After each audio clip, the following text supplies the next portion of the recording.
morning, this evening, we had an executive session, but if you could all stand if you're able to push the flag. Pledge allegiance to the flag. United States of America, and to the republic for which it stands, one nation, under God, indivisible, with liberty and justice for all. All right, again, thank you all for coming. Looks like we have a full house tonight. Always a good thing.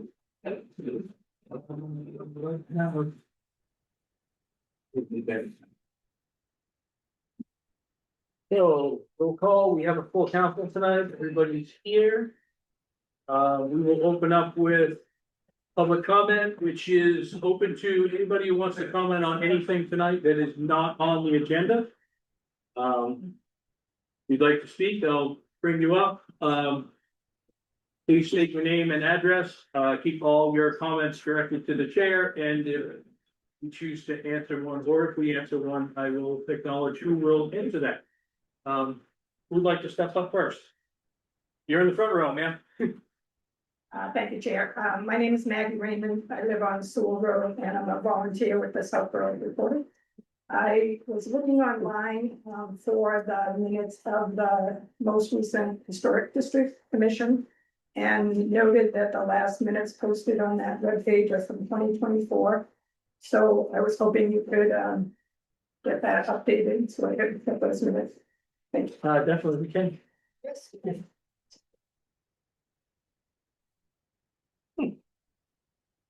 I'm good.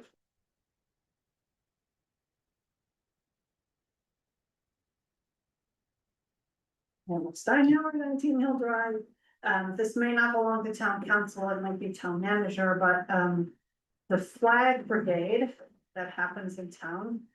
The people who are organizing it currently are stepping down. So the July 4th display was the final display. Someone has stepped forward to take it over. The problem is they don't have a garage in which to store flags. Now, the town manager, the former town manager, really felt it should be in the town hall because they're climate controlled, dry. There was room to dry them if they did get wet. And so they have been residing in someone's garage. The person who has agreed to take it over doesn't have a garage. So and I know, I think someone has contacted town hall about that. It's our new town hall, will be for the Taj Mahal. Would there be room to store those flags? Just something to keep in mind going forward. If we want to see them for Labor Day. Excellent, thank you, Kim. Jen, something we can look at and Yes, absolutely. I would say once the construction is complete, we can find a spot for those classes. Well, I mean, right now, tentatively, the end of January.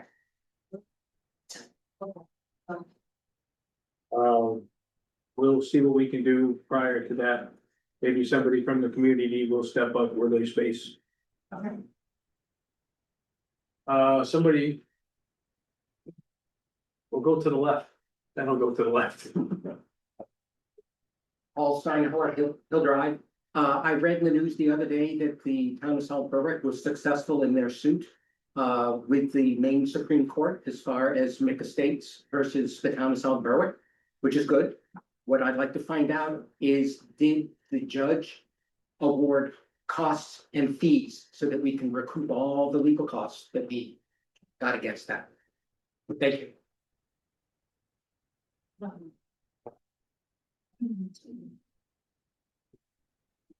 We will get you that answer. Thank you, because we're not sure at the moment. Next. Chris Milne, 13 Parent Street. I'm just seeking a little clarification because this is all great to me. I know you're here to vote on an action plan potentially for traffic calming measures. Is that correct? Is that wrong? And if so, when do I get to plead a case for speed bumps on Parent Street? I think we were going to have that presentation on the 28th or the first meeting in August. I think 11. 8/11. Yeah. 8/11. So we will be voting on it then. Okay, And that will include some of the recommendations and some thoughts about how to sort of implement some of the ideas that I know you were here for that meeting a few weeks ago. Or what? The agenda item tonight is regarding the proposed traffic lights that we have for downtown and getting a funding and like update on that particular project. That's the 26-108 that you think you're referring to, but as Paul said, August 11th, we're gonna be talking about what we caught up on last time.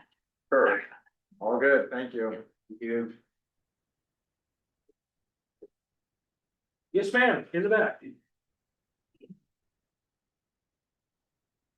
Melissa Costello, Boyd's Corner. I was just looking for some clarification of why we walked into a meeting with a packet stack of emails. I'm just wondering, is this where I didn't see anything listed on the agenda for discussion? Is this something? I didn't really have 5 minutes to read. Kind of disappointed in all the printer ink and paper that might have been wasted with this too, but. So just curious why these packets were waiting for us when we walked in the door. I requested that these emails be submitted as part of the public record for this evening pertaining to an agenda item coming up. We're talking about town council rules of order and procedure 26-37. This was a packet that I intended to say at the moment, submitting this for the record. I wanted to we had agreed as a council, we wanted those to be available to people today. Okay, so these just didn't make it into the supporting document, so it's just a. Okay. Anybody else? Seeing none here, anybody online? All right, seeing nothing on there, we will move down to the town manager's report. Jen, you're up. Okay, the highway in the last few weeks have paved Goodwin Road and Roth Road. They replaced the culvert on Witch Trot Road and paved over the new culvert. They fixed 3 leaks on the Little League ball field and assisted the fire and police department with multiple accidents in the last 2 weeks. The police department had 6 arrests, 10 accidents, 298 traffic stops, and National Night Out will be on August 4th from 5 to 7 here in Shoetown Park. The fire department had 60 calls in the last 2 weeks, bringing them 308 year to date. The 4 additional full-time positions have been filled, although one of our full-time firefighter EMTs will now be out on military duty for the next 16 weeks. Last week, 16 of the calls required both ambulances to respond, whether it was to the same or 2 calls at once. Code enforcement had 9 building permits, 6 plumbing permits, 2 certificate of occupancies, and 25 inspections. And the planning and economic development, last week was Jeff's first week. He has been getting into the swing of things and diving right into where DeCarlo left off with Brew Institute on Venture Forward and started initial planning meetings with Seacoast Christian School for the Harvest Day block party that will be in October. And he also had met with Hershey to get up to speed on planning board items as well. We interviewed 3 people for the administrative position for planning. And I'm happy to announce that Brittany Spencer will be coming back into that role on Monday, July 27th. Transfer station, everything has been running smoothly, no issues to report. The library had 1,452 visitors, 21 programs with 317 people in attendance in the last 2 weeks.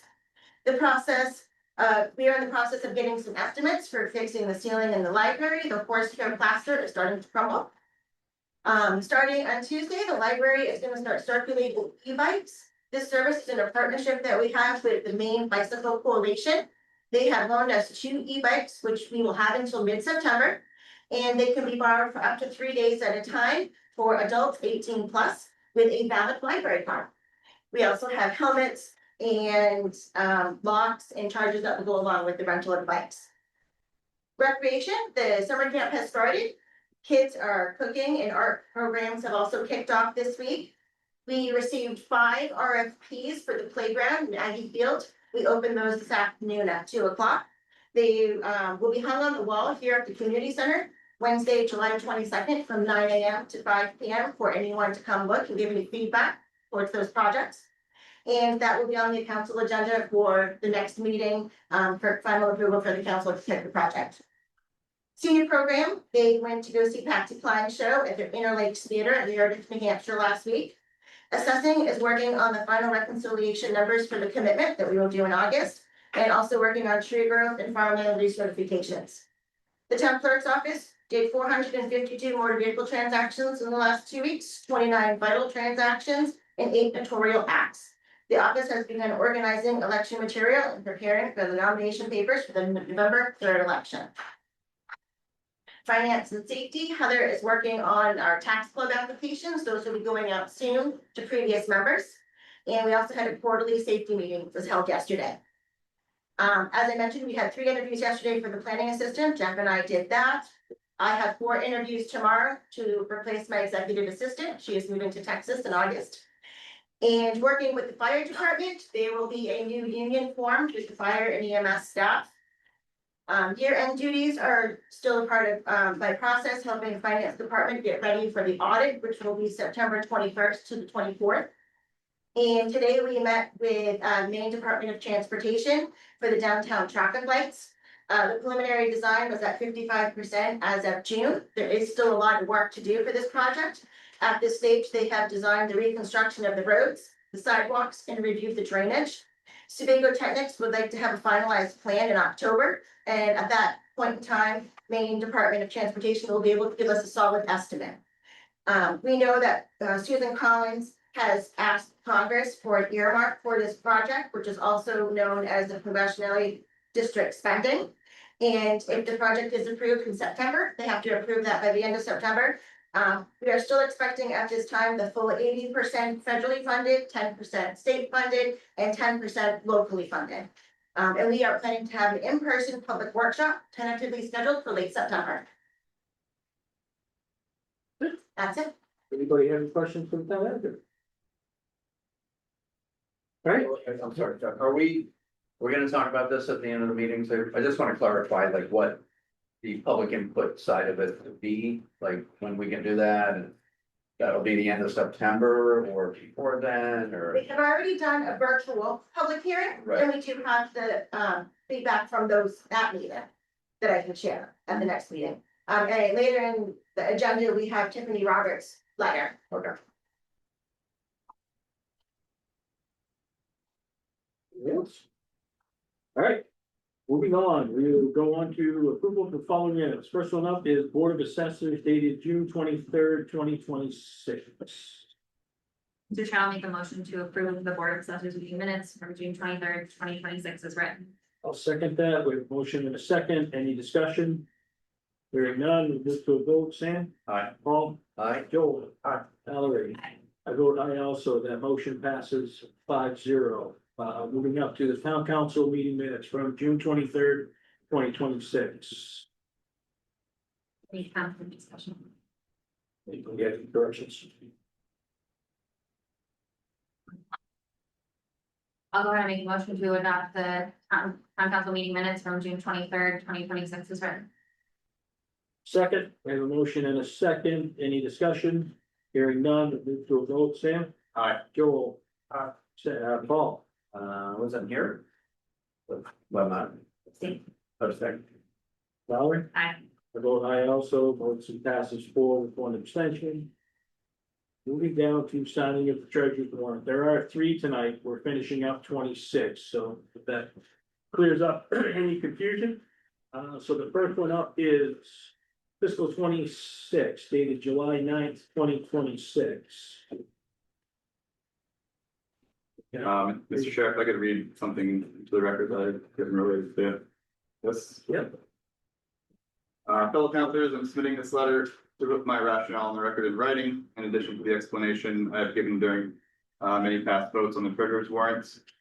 Also submitting my June 2nd, 2026 letter regarding purchasing policy compliance and general assistance program as attached. As the same underlying concern applies here, and is another place where I bring up my concern related to this capital improvement project. The subject line here is purchasing policy compliance and fire station project. Since April, the town has issued at least 10 payments related to fire station modifications totaling $37,237.77 across 8 vendors. I'm not aware of this work having gone through the formal bidding process required by Appendix A-150 of prior council approval to initiate a formal bid process or of council confirmation of any award. This isn't a case that depends on aggregating small purchases to reach this threshold. The A and B lock-in security line item loan exceeds $10,000. And independently requires council's pre-approval before bidding. Separately, the remaining line items, excluding A and B entirely, independently exceed the threshold as well. Both groupings on their own trigger the formal bidding and pre-approval requirements. Code additionally prohibits splitting purchases to avoid these requirements, which is relevant given how many separate sub-threshold vendor payments made up the balance of this project. I voted against these warrants because I will be voting against these warrants because approving them would make the council complicit in a known violation of its own purchasing policy. Councilors are sworn to uphold the charter and town code. That oath does not permit me to vote to approve payments I know were not properly authorized. I ask my fellow councilors to vote their oath on this matter, not the convenience of the payments already made. Attached to this, and I'll give this to the clerk, is my letter from June 2nd, as I mentioned, and then a list of the related checks over the past check runs. Okay. That being said, any other comments on it? No? I'll move to approve the warrant article dated 6/30/2026 in the amount of $1,182,319.78. Okay, We have a motion and a second. No further discussion, we'll move to a vote. Sam? No. Paul? Aye. Joel? No. Mallory? I, I vote aye also, motion passes 3-2. Moving down to fiscal year 27 dated July 9th, 2026. can I just ask a clarifying question for this, because we've got two for FY 27, why do we have two for 27, what's the same date? Linda forgot the school payment. Oh, that we okay. had agreed to. Understood, thank you, sorry about that. I'll go ahead and make a motion to sign the treasurer's warrant dated July 9th, 2026 in the amount of $185,350.35. Second, we have a motion and a second. Any discussion on the July 9th first warrant? Hearing none, we'll move to a vote. Sam? No. Paul? Aye. Joel? Aye. Mallory? Aye. I vote aye also, motion passes 4-1. Moving down to the third one, fiscal year 27, which includes the school budget, hence why it's so large. I'll make a motion to sign the treasurer's warrant dated July 9th, 2026 in the amount of $904,551.92. Second. We have a motion and a second on this one, which we said covers the school budget, which is $904,311.92 of that budget, of that warrant article. We'll move to a vote. Sam? Aye. Paul? Aye. Joel? Aye. Mallory? Aye. I vote aye also, that motion passes 5-0. Moving down to reports and presentations, we have none tonight, correct? No. Beautiful, we will move right into unfinished business. 2599 Town Hall renovation project update. So just giving an update on the HVAC system for the first floor of phase 1. Fan coils are coming from Europe. So therefore, they're on a slow boat coming across the ocean and they're going to be delayed about a month from what we first thought. They are not going to be delivered until September. So that pushes the time frame back when the first floor is going to start to be occupied by the 4 departments that are still left on the second floor of the town hall. That will now shift from mid-August to mid-September. And it also pushes back the final end date as tentatively now was January 7th of 2027. Now it's been pushed to January 27th of 27. And it's important to note that Charters Brothers, our construction team, has really looked into another option for that point fan coil and has determined that that's the thing we need to go with. And so unfortunately, we're in that situation. If we were to expedite the shipment, it would cost $20,000. So. Sure. One question. Yes. Will Charters Brothers be doing any other attempts besides the expediting to recover the schedule? Yeah, I think everyone's, They're all on board. They're gonna try to shift so that those 3 weeks they're working more on the 3rd floor, or they're still getting some progress done. Yes. trying to figure out what they can do in the meantime as much as they can. They tried to find the fan coils in stock somewhere in the United States so that when our shipment came in, they could replenish theirs but that didn't work either. They tried to find different, different things that would fit in that system, but that was unsuccessful as well. Okay.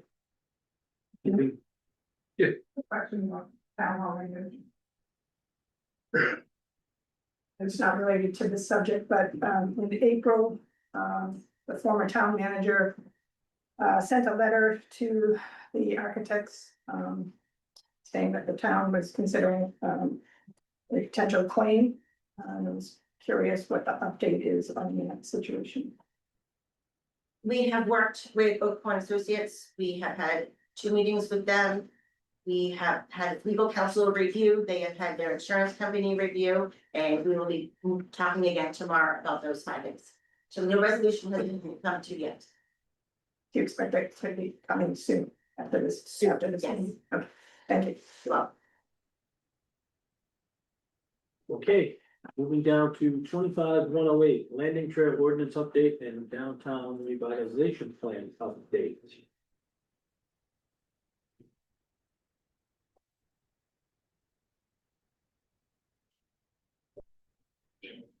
All right, so I'll go through this real quick. The council held a public hearing on February 24th. One individual spoke in favor of, the planning board held a public hearing on June 16th. No public comments were received. So the next step going forward are approve the one-line addition to section 5.5 of the downtown revitalization plan by the sentence that was shown as red. Approve the proposed amendments to chapter 110 shoreline zoning to incorporate the language necessary to align the ordinance with the downtown revitalization plan as presented. So our move is to have a motion to approve the one line that was added. I would make that motion. I will second that motion. Any discussion on that from the council? I was just gonna read that. Got it? Yeah, Okay. just for everyone, the addition that we are referring to is a bullet.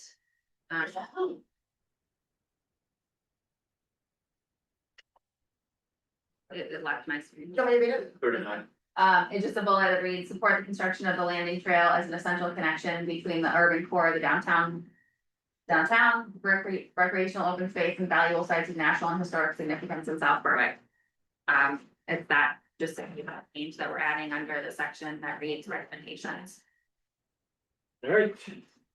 Hearing no further discussion, Sam? Aye. Paul? Aye. Joel? Aye. Mallory? Aye. I vote aye also. That one passes 5-0. Second motion I will make is to approve the proposed amendments to chapter 110 shoreline zoning to incorporate the language necessary to align the ordinance with downtown revitalization plan is presented. Second. Motion in a second. Any discussion on that? I would just like to, thank, this has been a long haul for a lot of people, for some reason. It's been a really complicated shoreline zoning issue, and I know a lot of people have worked a long time on it, so I think we're finally there. I'll vote enthusiastically for it. I love the enthusiasm. Any other comments? Especially on zoning, huh? Anything tonight, I'll take enthusiasm. All right, hearing no more conversation, Sam? Aye. Paul? Aye. That wasn't very enthusiastic. Joel? Aye. There we go. Valerie? Aye. Vote aye also. Motion passes 5-0. All right, moving down to. Yes, and thank you for all the hard work down there. I look forward to using the trail. Is it done yet? No. Yeah, now that the hard part comes, actually. Moving down to 26-37. Town council rules of orders and procedures. Could I get some clarity on the intention of this agenda item and what we're sort of looking to do with that? I think the recommendation at the bottom mentions that going to the attorney for legal review, but that may be copy paste from the last one since I think it already has been. It did go to legal review. It came back with some corrections, and I do believe this has been. Have they been incorporated? Probably gotten This had some email correspondence with earlier in here. He does And last week when we discussed it, it was just a first reading, so that's why I was up to bring it back.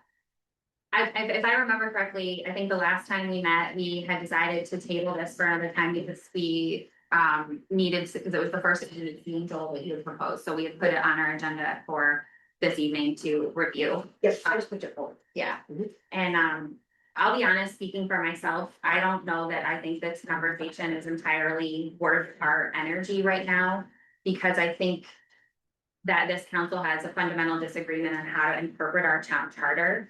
And we are asking ourselves to codify rules of procedure for how we should operate. But I think that we have a fundamental disagreement with ourselves about exactly that, about how we should be operating.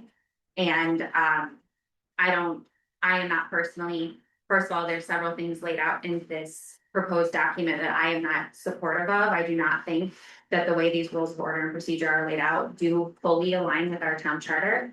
And I also think it's important for this council to get on the same page about what the town charter says, what it means, how we understand our role, to interact with town staff and town manager. The emails that I have requested to be printed, and I apologize for those of you who were reluctant to see that, I think lay out exactly the case I'm trying to make is that this body of five has a fundamental disagreement on what our role is as town councilors and what constitutes a conflict of interest and what doesn't. I have a statement I would like to read in full, covering this in a little bit more detail. I want to explain concerns that I have about Councillor Sam Klingstrom's conduct, and more importantly, about how this council understands the role of an individual councillor within South Berwick's council manager form of government. For several months, I have raised questions about the town charter, the authority of the town manager, communication with town employees, and the need for clearer boundaries. I have raised those concerns through email, during council meetings, and through requests that we clarify our rules of order and procedure, Point of Oh, hence order, this agenda Chair. item. Are counselors allowed to disparage other counselors? Or should this be kept in a executive session? I'm just asking, because I don't know what the remainder of this statement is. I can assure you it is not any more disparaging than some of the comments that many people can read in email communication. I think per state law, I am required to both be issued any statements that are going to be made related to me and decide whether they are to be in public or under executive session. I'm speaking to the conduct of this body and the conduct of a counselor that I think that the public needs to be aware of, and it is laid out in detail in this email. I am going to continue reading my statement. The chair shall determine if the point of order is valid or not. So here's a tough one. Because we've tried to have this conversation in private and executive session. Councilors have stated they'd rather have it in public. Correct? I don't know the content of the letter. Neither do I haven't read it. But the council conduct that we've had in this conversation we've had, I tried to hold two separate executive sessions to discuss this and was told by counselors sitting to my left and right, no, I want this done publicly. So we're here publicly. I don't know what she's gonna say either. I have no idea. I haven't read it. I am leaning towards allowing it. And let the chips fall where they may. If you wanna make an argument of why you don't agree with that statement, I will surely listen to it. I think you, as the chair, in accordance with our current rules of order, do have the authority to make that decision, so. I'll allow it to roll. I raised these concerns through email, during council meetings, and through requests that we clarify our rules of order and procedure. My concern is not that counselors should be discouraged from bringing forward ideas, participating in the community, or speaking with residents and business owners. My concern is that individual counselors must understand the limits of their authority and avoid creating confusion for town employees about whether they are acting privately, individually, as a counselor, or on behalf of the council as a whole. In this packet, I am submitting the relevant email correspondence into the public record so that residents can review it and reach their own conclusions. The email chain provides a specific example of the issue I have been raising. Before South Berwick's new town planner had formally begun his position, Counselor Flingstrom contacted him to discuss downtown revitalization, business outreach, parklets, community initiatives, and other projects that he and his partner Roxanne Poulin described themselves as having helped or led. The town planner then forwarded that message to Jennifer, our interim town manager, and asked whether it was appropriate to meet and whether she wanted to participate. I believe that that was a thoughtful and appropriate response. Jennifer has served at South Berwick for many years as our assistant town manager and now serves as our interim town manager. She is responsible for supervising employees, managing workloads, and coordinating the work of town departments. The town planner recognized that responsibility and sought her guidance. That response also illustrates the concern I have been trying to explain. Even when a sitting councilor believes they are acting in a private capacity, a town employee may still understand the communication differently because of the authority associated with the council position. Councilor Flingstrom later stated that the work was private and outside his council role because the communication came from his professional email account. He also asked that a proposed council discussion and authorization be removed from our agenda for this evening. This is on pages 13, 14, and 17 of your packet. I understand that that is his position. My concern is that using a different email account does not remove the influence associated with being a town councilor. When communication involves town staff, town initiatives, or the possible use of staff time, I believe the town manager should be aware of the work and the role of the councilor should be clearly defined. Jennifer asked what projects were being discussed and how much time they might require for the new town planner. She explained that she had not known Councilor Flingstrom had been working on these projects with the former town planner and needed to understand how those projects might affect the employee's workload. Those questions were reasonable and consistent with her responsibilities as interim town manager. She was supervising a new employee, trying to understand work that had not previously been brought to her attention and attempting to manage competing priorities. The response from Councilor Flingstrom and his partner Roxanne Poulin reflected a different understanding of Jennifer's role and the need for her involvement. The difference is at the center of my concern. This is not primarily a disagreement about whether the projects themselves are valuable. I support many of the goals being discussed. Downtown revitalization, business outreach, parklets, and community events may all benefit South Berwick. The question is how that work moves forward and whether the process respects the structure established by the charter. Being elected to the town council does not give any individual councilor the authority of the town manager, town planner, department heads, or town attorney. Each one of us is a member of a 5-person governing body. The council acts collectively. The town manager supervises staff and manages the day-to-day operation of the town. These distinctions matter because employees should never be placed in a position where they must determine whether an individual councilor is making a private request, offering informal input, or speaking with the authority of the council. I have also been concerned by Councilor Joel Martin's repeated support for Councilor Flingstrom's interpretation of these boundaries.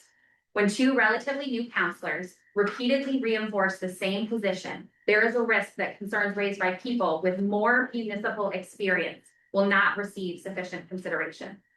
My concern is not that newer councilors should defer automatically to more experienced members. It is that experience should be considered, particularly when the issues involve the charter, employee supervision, and the limits of individual council authority. This situation raises another concern for me about the appearance of overlapping private and public interests. Councilor Flingstrom owns a local business with his partner Roxanne Poulin. He serves on the town council and participates in decisions involving budgets, priorities, downtown development, and economic development. Roxanne chairs the Downtown Revitalization Committee. Together, they own a business downtown that may benefit from increased foot traffic, town investment, and economic development activity. The attached emails do not establish an unlawful conflict of interest. They do very much, however, create an appearance that I believe should be acknowledged and handled carefully. That means greater transparency, clearer separation between private and public roles, and an agreed upon process for communication with staff. When I raised these concerns in this email conversation, the discussion became personal.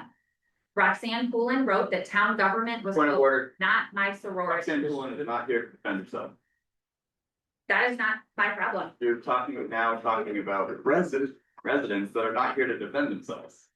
I'm gonna continue Like, you reading my can statement talk because about the me. chair has not interrupted you. So a point of order, and I understand where you're coming from, Sam, but that is an email in public that she sent, the resident sent, so it is public for everybody here. Sure. So she is not saying anything other than what's in the email.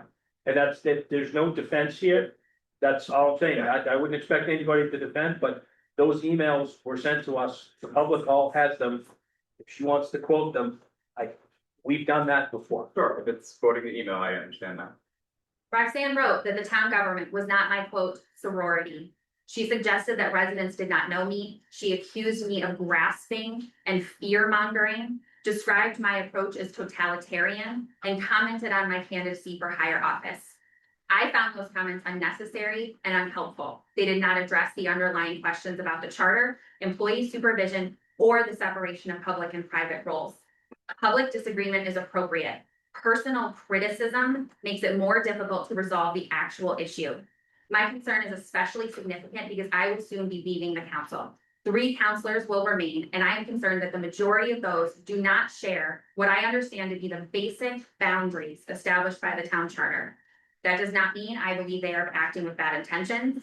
It does mean that Southborough may be left with a council majority that has a different understanding of the limits of individual council authority, the role of the town manager, and the appropriate relationship between councilors and staff. We may also be asking a new town manager to enter that environment. I believe the public should be aware of that concern before I leave office. I have tried to raise these issues internally and through council discussion. Because they remain unresolved, I believe it is appropriate to place them before the public this evening. I am not asking the public to accept my interpretation without question. I am alerting the public to conduct that concerns me as an experienced elected official and providing the underlying correspondence so residents can evaluate it for themselves. You may review the emails and conclude that the conduct is not problematic. You may agree that the boundaries between an individual councilor, the town manager, and the town employees needs to be clearer. You may have concerns about the overlap between private business interests and public responsibilities. That determination belongs to the public.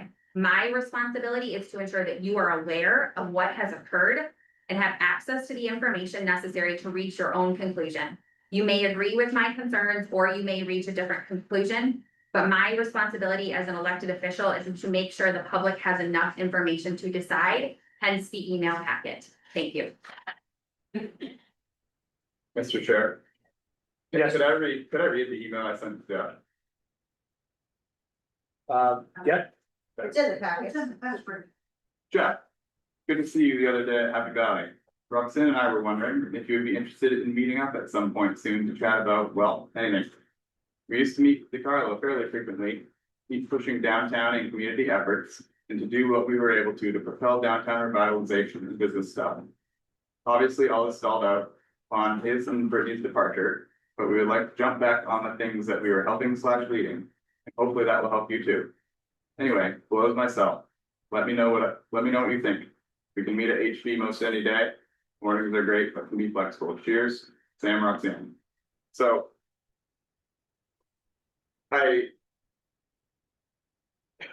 and just response to that was, as Mallory said, he forwarded it to Jennifer Janelle and invited her to join this meeting. And yeah, you can see the rest. I had no idea that was what transpired from this email, Jeff, Jennifer, and then I got an email from the interim town manager as in the packet. So You didn't follow that email chain as it was happening all this past week. You're reading this for the first time, just like all the rest of us. So you weren't aware of what the whole conversation that occurred afterward, where you and Roxanne Poulin both defended. I'm aware that Roxanne kept emailing, and I had sent an email that included bullet points of what we were going to discuss. And I emphasized that those bullet points didn't require any municipal involvement to succeed. That this was a meeting that was, I may not have said this, but it was an informative, the intention was to be an informative meeting surrounding nothing that's council related. Why did the Yeah. project stall then, when DiCarlo and Brittany stopped work? You don't need to tell staff. This stalled in the fact that we met with DiCarlo to discuss and collaborate on things. We tell him what's going on in our private business and our nonprofit that we work with, and the sponsorship with M&T for that Business Connect event. The town attends some of these events, or he did. And so Yes, we don't make sure there's, understand. excuse me? I still don't understand the projects because you didn't answer that either. I wish you had, in my opinion, I wish you had just said I'd like to join. And we could have had a great meeting. I think that would have been a quick, it would have been a quick resolution, but that's not how it went. So, I'm sorry, Order, please. everyone, again, is entitled to their own opinion. I reject that there has been any violation of any state title 30A or the town charter. If there is, and that's a fact, and factually I did violate those, I mean, obviously there's accountability to be had, but I haven't seen any of that. I think this proves the point that I've been trying to make, that us spending energy trying to codify rules and order of procedure is not worth our time. Because we have a counselor who still continues to think that reaching out with a personal email, private email to town staff, the fact that after being reminded repeatedly, he still cannot acknowledge that that potentially is a conflict of interest, to me is honestly the largest concern here. Is that after repeatedly for many, many months, this has been brought Well, to his we talked- attention. No, this is actually why we're bringing it up today. There is nowhere in our charter that says a sitting town council member cannot contact a member of town hall. They cannot direct them to do something. They are welcome to contact them. You and John both said that multiple times. And when we had our public meeting about it, and highlighting it, I said, where does it say? You said, it's not written down, which is why I wrote an entire policy to dictate it. We were instructed as new counselors during communication that we had to CC the chair and the town manager. When that was brought up again, it said, where is that written down? It is not written down anywhere. A violation of the charter is instructing someone to do something, not communicating with them. I think the point is that, or at least this is my understanding, this is how I see this. I've been on the town council for 9 years. John has been on the chair for 12. I have been served on this council with I don't know how many other individuals.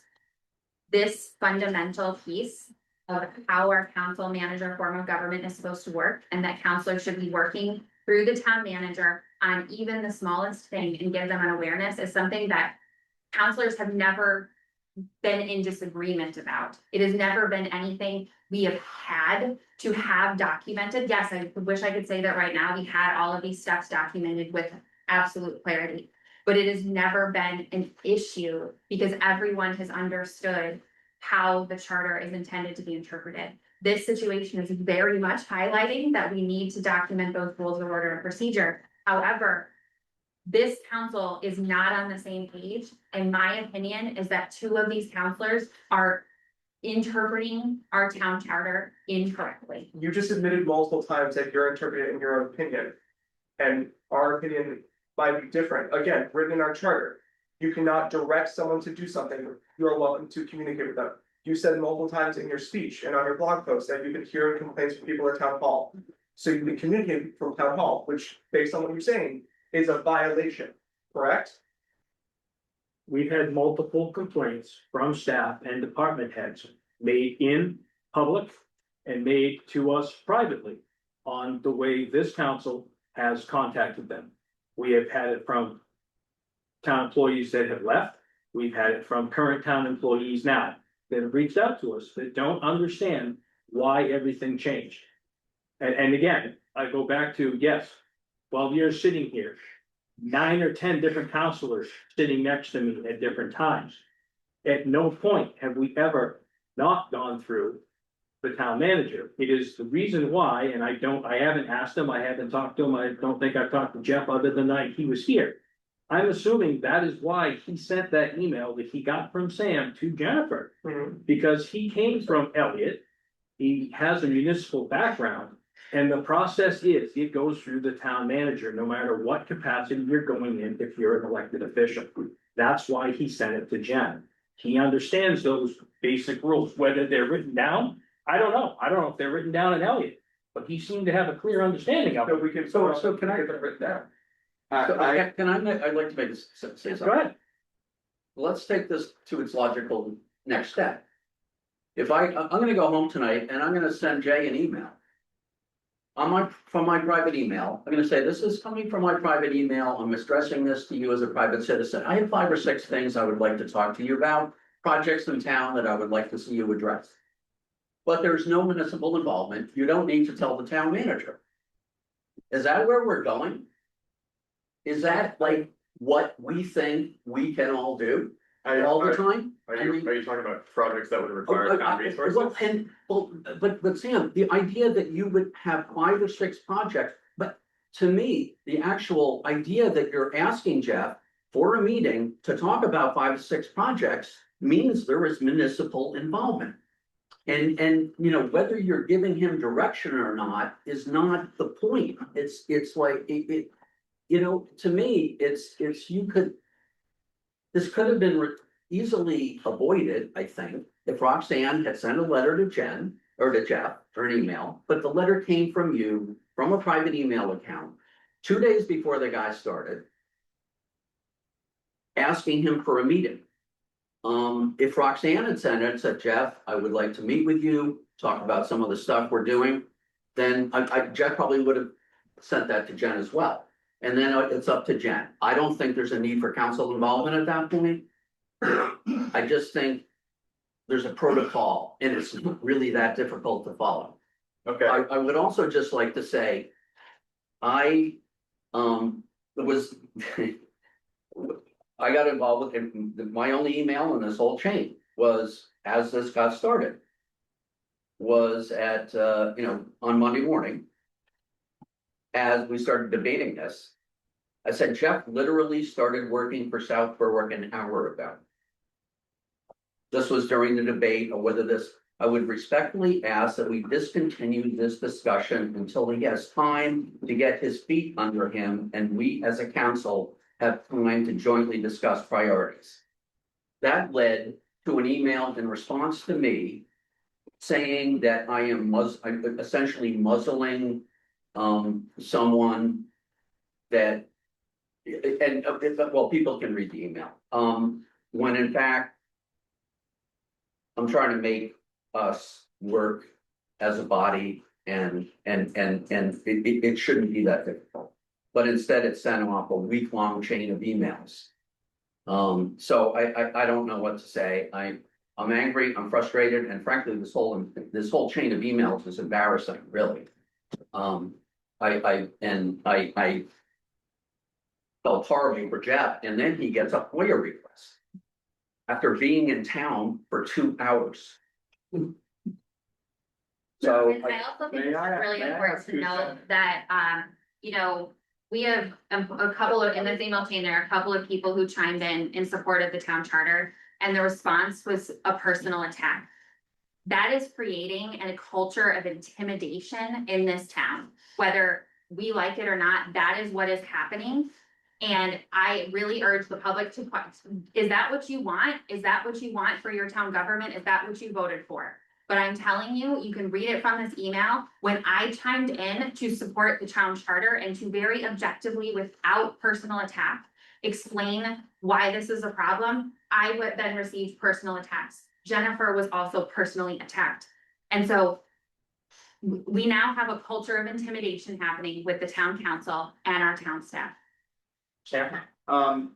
so within the packet, there's an email that Jennifer Janelle sent to the town's attorney. Do we know where that request to utilize that resource came from?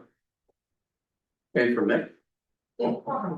Came from me to there was an agenda item discussing council rules of conduct. I had been gone for a week. I asked Jennifer what we were doing with this agenda item, and I said I would just like clarification on that section of the town charter, which I think is actually very helpful to give us direction, and hopefully we'll get to that point. And I've, you know, I was going through the normal process, and she checked with John, who then went to the town attorney and said, The town attorney is actually, besides the town manager, the only other direct report to the town council.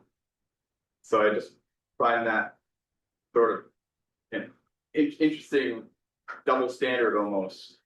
Where a single counselor is now directing the use of the town attorney, which is the town councils to utilize. You without reached a out to council the vote. manager and then the manager I did did. so, based on her discretion, Agreed. as she should do. Are we I believe Paul individually handled that directing the situation. Manager, Sorry, we individually direct the manager, or do we do it as a body? So we have to be very careful to slip the slope you're on right now. Because I'm calling out in a different, a situation that's in front of me here. you That are, is fairly. A similar, very parallel to what you're saying. The situation that I partook in was. and I'm going to remind you of a situation. Where I have had a discussion with you as chair, and I have reached out to the attorney. To get clarification for you. I've done it for Joel. I've done it for Sam. I've done it for Paul. As chair, that is one of my duties that I can do. I can reach out to the town lawyer at any time to get clarification. First thing I do before I call the town lawyer is call Jen, so she understands that I'm going to be charging something to the town to get clarification, but I've done it for you, I've done it for Paul, and I've done it for Joel. Mallory's called and asked me if she could call to get a question answered. I had no issue with it. We went to Jen and had no issue with it. We've also reported back at council meetings, anytime I've contacted the lawyer and the reason behind it. If we go back and look at meeting minutes, it's all been upfront on why I've contacted the town lawyer. So we're not directing the town manager.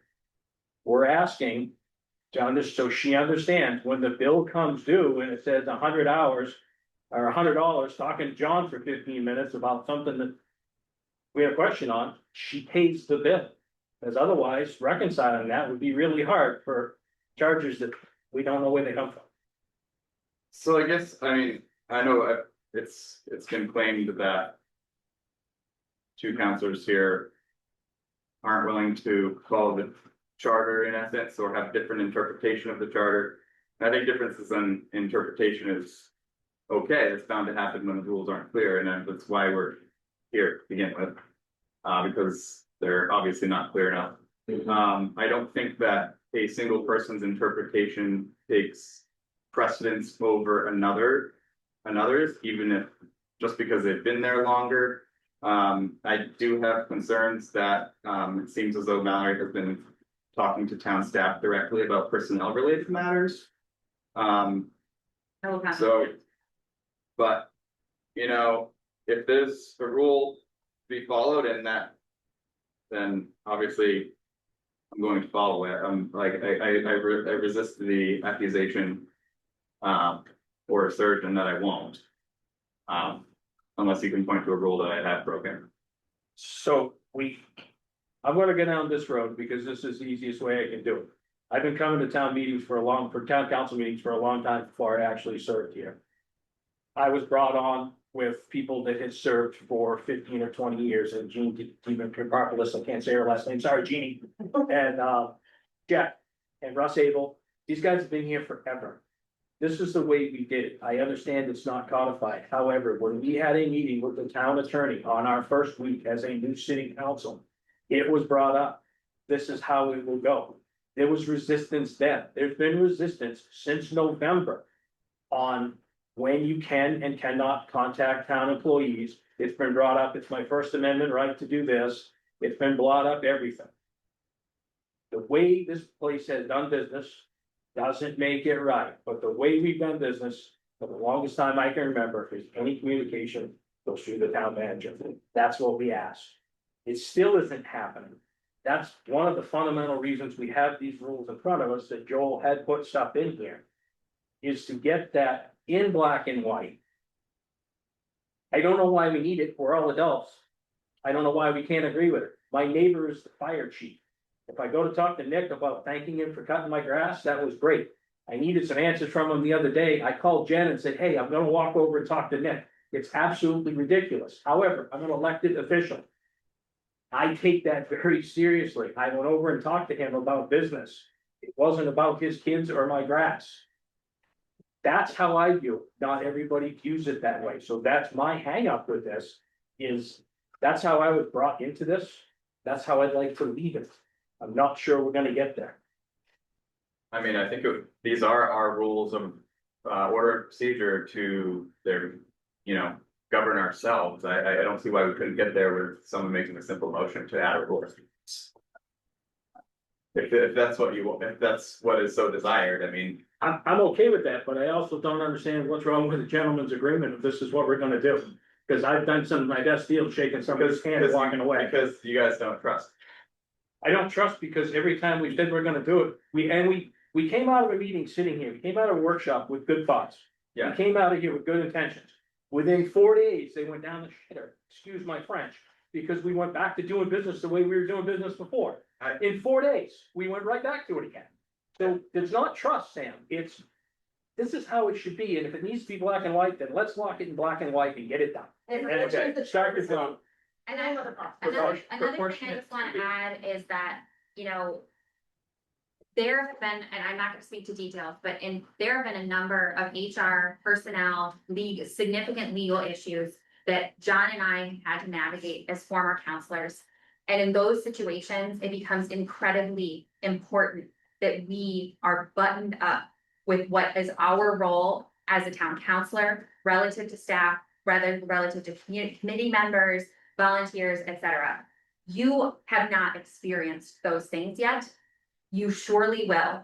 And this issue that we're talking about this email chain, yes, like the actual meeting is relatively insignificant. It's not a big deal. But I am concerned about leaving the council in your hands when there inevitably is a problematic issue. Because you cannot even follow the town charter for the basic communication structure. So when shit inevitably hits the fan, again, excuse my French, I am not seeing from this council, you are not giving me confidence that you are gonna navigate those situations appropriately, especially when there are 5 people on the board with less than a year of municipal government experience together. Paul, sorry, you have not elected municipal government experience. And then potentially a new town manager. Like, I'm sorry, I don't think this particular issue, you're right, is not that egregious, but it is demonstrating a pattern of behavior where you do not respect our town charter, and it doesn't give me confidence that you will respect it when it really matters the most. I keep hearing this, I don't respect the charter, I don't understand the charter. I'm looking at the town attorney's email here, and it says, if nothing. Like I don't understand how it's not respecting the charter, if the charter hasn't been broken.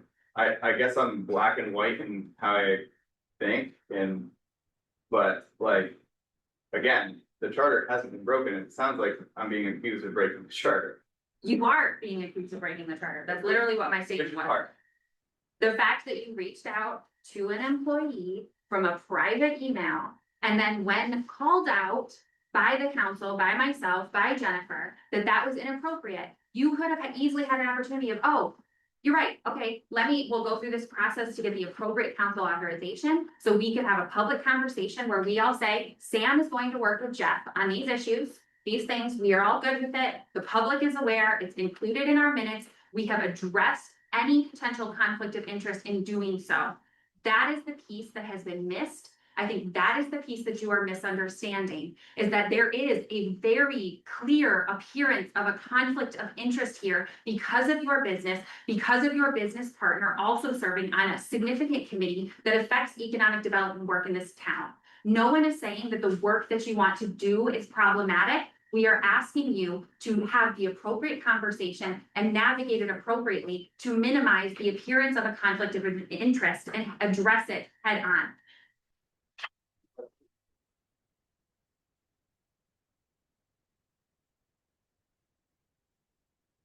Don't have a gathering. We'll all do this. Give me an order, please. What is the conflict of interest that you appear to see? Tell me.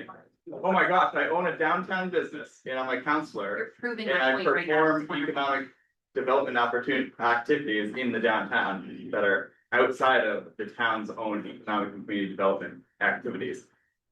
I mean, is there a council vote that I have made that would be of conflict? There is something in her charter that states that council should avoid even the very appearance of a conflict of interest. That is specifically stated in our town There's charter. been no council action that you can point to that I have potentially had an appearance of a conflict of interest. Is For that the accurate? public, I think can you understand clearly now that we are not on the same page? This council is not on the same page. So with that being said. And if, Is this, what is this? Return to order, this is not even the agenda. that's where, Like, that's honestly. where I'm going right now. So, we're gonna cut this right here. I'm not even sure where we wanna go with this. I'm not sure where we wanna go with rules of order and procedures. So, can we roll to rules of orders and procedures? I had, can I offer, I had suggested in my email, it's included in the packet. Because I think we have this fundamental disagreement. I think that there's space for us to potentially figure this out, but I don't know how to do that, just the five of us. And so I had suggested, do we need a mediator? Do we need to bring in some type of legal advice, someone from the municipal association? Do we need to invite other town managers and other counselors from other towns to share with us their experience? Like, I think we need some type of counseling, mediation or something. Is anyone open to that? Yes, So on that note. If you wanted to bring in somebody from another. Council. I was gonna bring this up in council comment, but I'll put it in here because you guys have been possibly looking for that. The select board chair has reached out to me from York. On two different occasions asking me how we got to the. Decision to go with our own EMS service because letting the cat out of the bag, they're looking to do the same thing because of. Cost increase and they're not happy with your service either.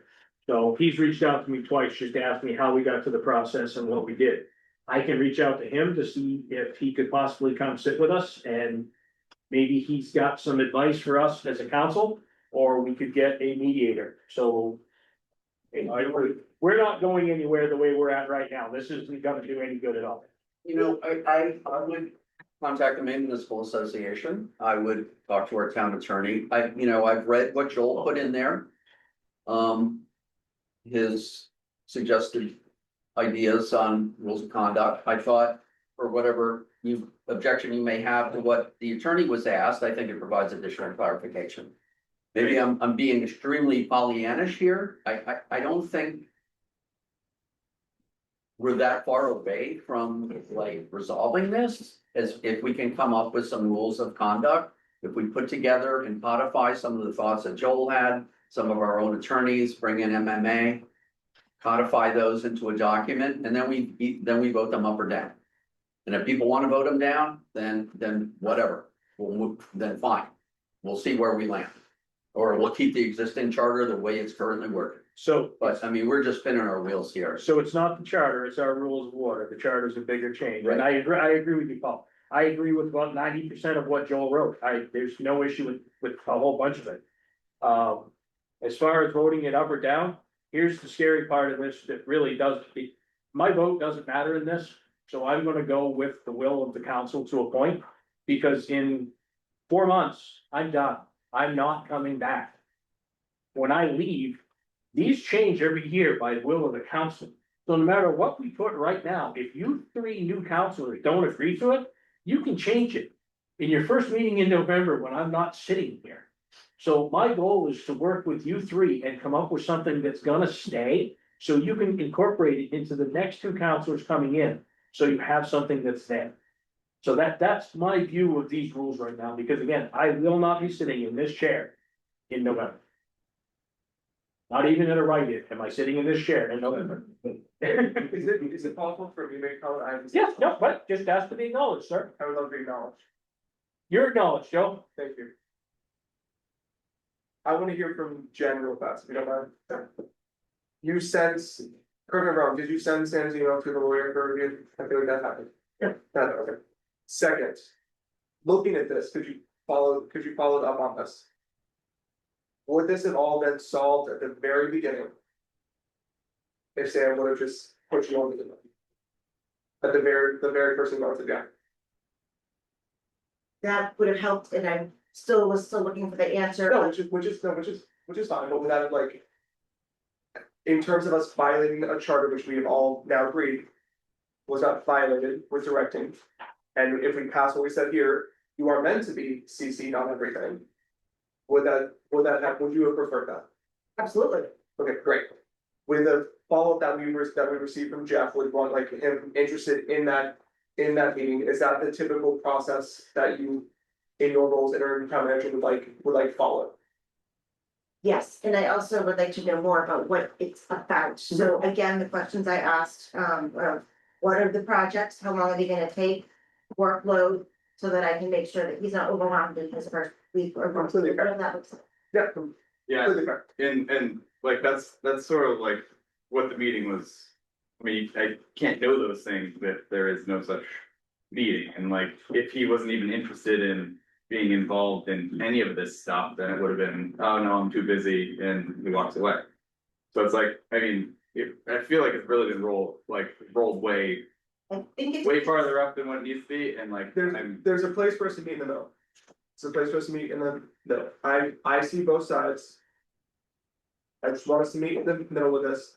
I also am a black and white person, and I like to follow rules and rules that are written down. If we are expected in every communication. To any town employee, we need to CC the town manager, I'm fine with that. I think we need to pass the rules of order, or the procedures that has written down, has been sitting on this desk.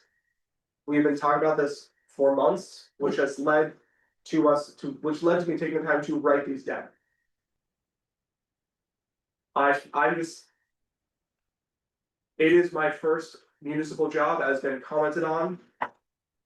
And.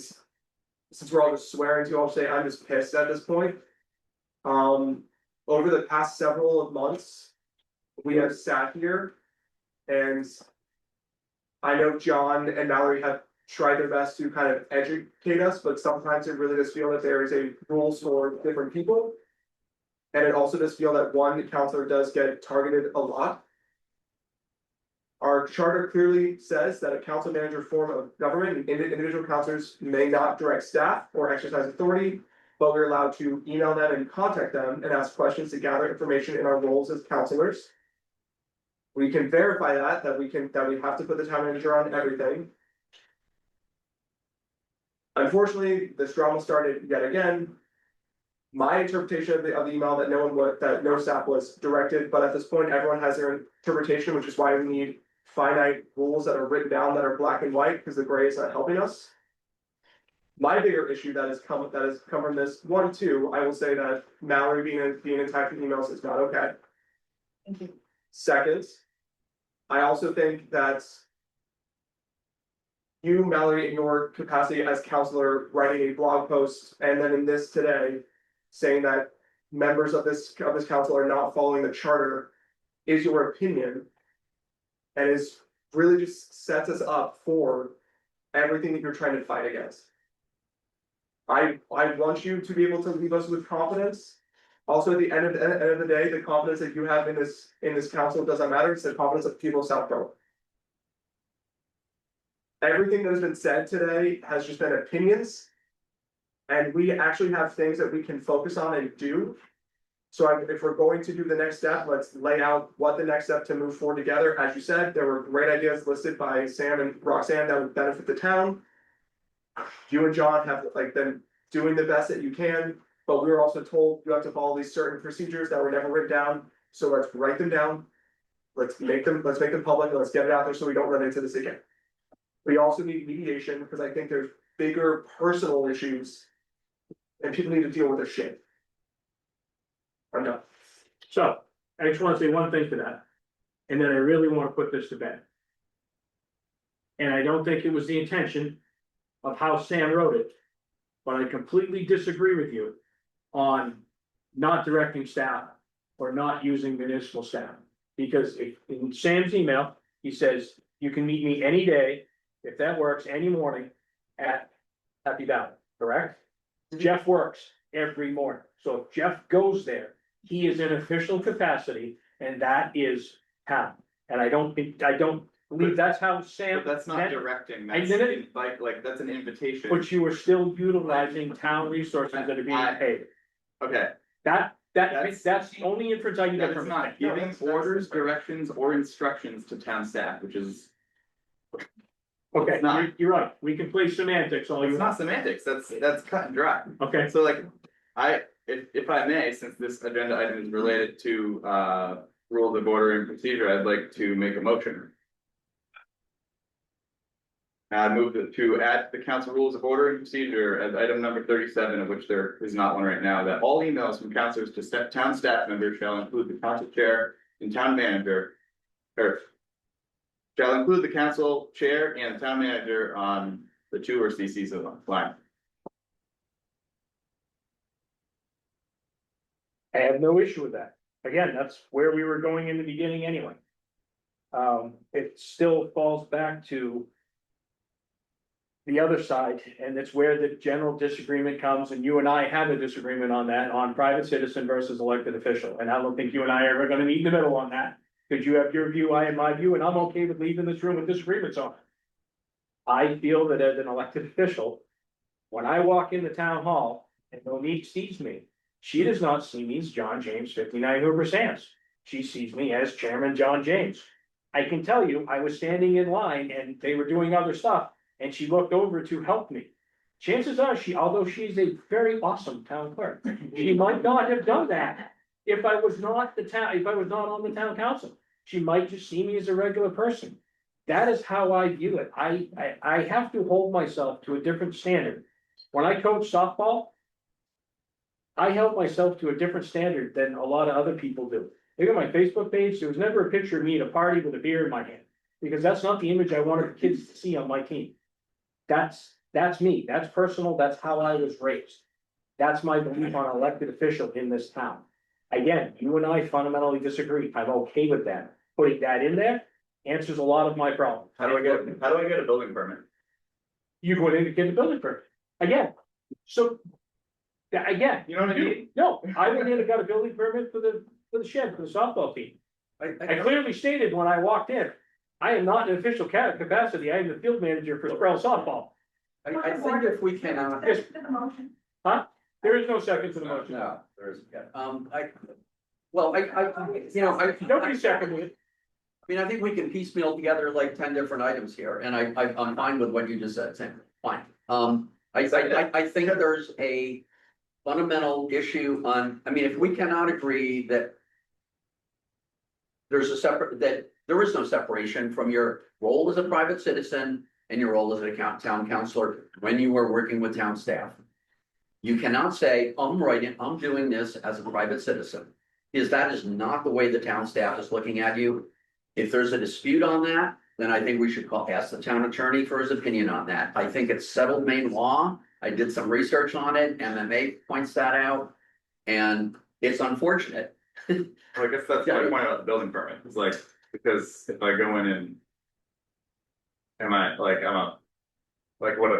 don't, there's like a line, like, you know, like There is a line. I'm asking for something from the town. Right. That would benefit me, a building permit. Like, I have to trust that these people are going to do their jobs. Can I Like, share an experience that I had? And I do, it's like. I just don't think, and you know, I mean, we dispute, I mean, I know what you're saying, but I think that's much different than.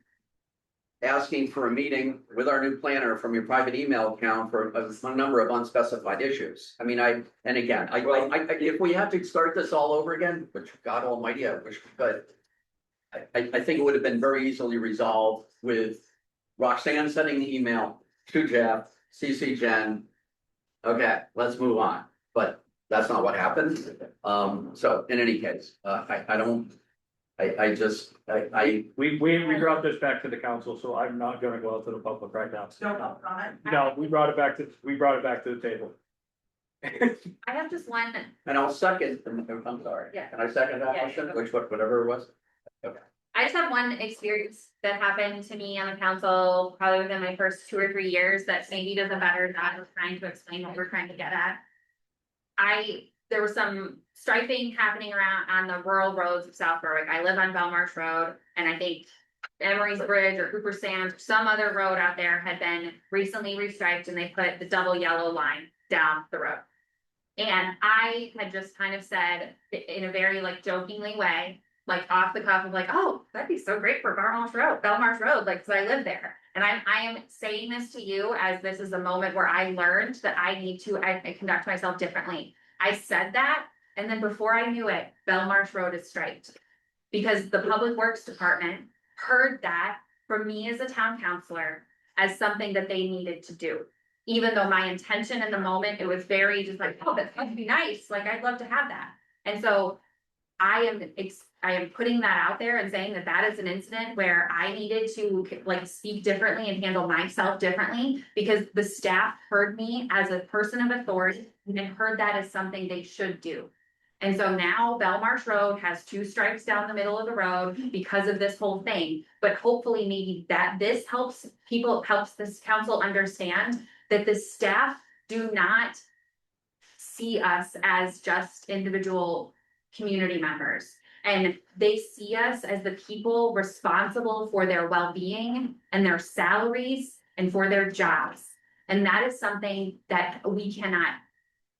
I don't know how to document that. I don't know how to make people carry that perspective in this position of authority that we hold. I don't know how to make this council do that. But that is an example that maybe hopefully helps people understand this whole topic.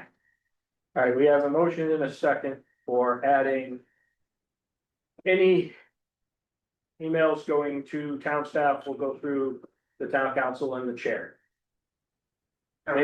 Made by Sam, town manager and the chair, made by Sam, seconded by Paul. Any discussion on that? Excellent, we'll move to a vote. Sam? Aye. Paul? Aye. Joel? Aye. Mallory? Aye. I vote aye also. Excellent, motion passes 5-0. We will set up something with. I would like to go with MMA with a lawyer. We've met with the lawyer that truly hasn't got us anywhere in solving any of this. Meeting with MMA, we might get a different perspective from other towns and other entities, and if you all was like, I could bring this select chair in from York, or we leave him out of it and maybe use him later, but let me know your feelings on that. So moving away from that, Can I make one last final comment?